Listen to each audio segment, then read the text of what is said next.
How's it going, guys? JP here. Welcome back to 31 Days of Horror. This is where we watch and review 31 horror films in the 31 days of October, all leading up to Halloween. This is the third year we are doing this. This is day number 5 of that third year, and the film I decided to review today. Continuing on with the Godzilla films, we are watching the third film in the series, reviewing the third film in the series, and that is King Kong vs. Godzilla from the year 1962. This is the first color version of Godzilla, and they take the American kind of big monster in King Kong, and he fights the Japanese monster Godzilla. So, this film is the American version. I hear there's quite a lot of differences in the versions. This is the only version I have.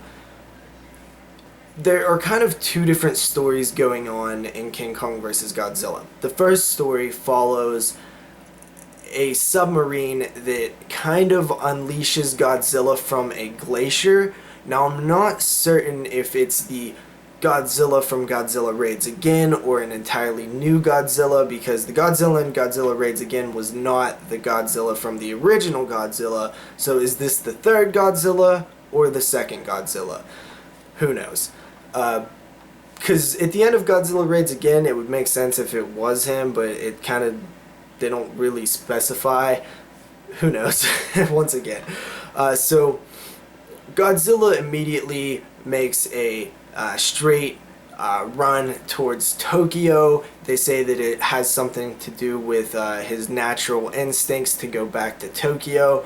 So he is on his way to Tokyo. Meanwhile, we have a pharmaceutical company who found these berries on this weird island. They know that the tribe people of that island worship some sort of giant god monster, and the pharmaceutical company sends two kind of bumbling type of characters to find this monster and bring it back for sort of, I guess it's like for like a promotional use or something. So these two guys go out there. It turns out that the monster is King Kong, of course. There's some very comedic moments in this scene when they show up on the island, and the tribes people, they're, you know, giving them a radio and cigarettes and stuff. They give a little boy cigarettes. The tone of this film is definitely less dark, less serious, much more comedic, and almost, I would say, like family friendly type of film that King Kong vs. Godzilla definitely leans towards that a bit more. I like the dark and serious Godzilla. I don't really like this type of comedy and non-serious tone, but they do get King Kong. They bring him back, and the idea is to make King Kong fight Godzilla to stop Godzilla from destroying Tokyo. King Kong kind of gets power from electricity and lightning and, you know, power lines. So I think they was trying to beef up his power a bit, because let's face it, Godzilla's pretty badass. He breathes fire. King Kong really is just a giant ape. So that was kind of a good thing, you know, kind of even the playing field a bit. They had to think of something kind of lame, actually, when you think about, like, just lightning and electricity. An ape makes no sense. Anyway, they do fight. They don't fight right away when they meet each other. It's actually quite pitiful. It's really kind of bad and cheesy when they first meet. And then when they actually do fight, the main event, it's sort of like a WWE match. Very, very much felt like pro wrestling, bad and cheesy. But it is still kind of fun. I noticed that this film does not try to hide the fact that these are people in rubber suits.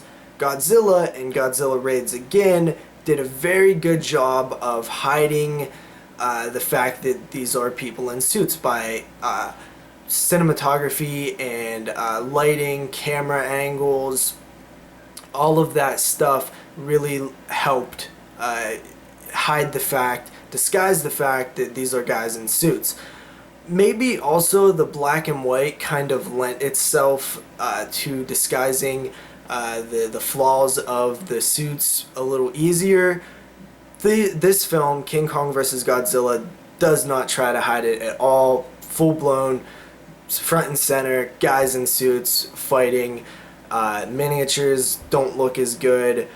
Some of the special effects don't look as good, but I will say that there is a scene where there's a giant octopus.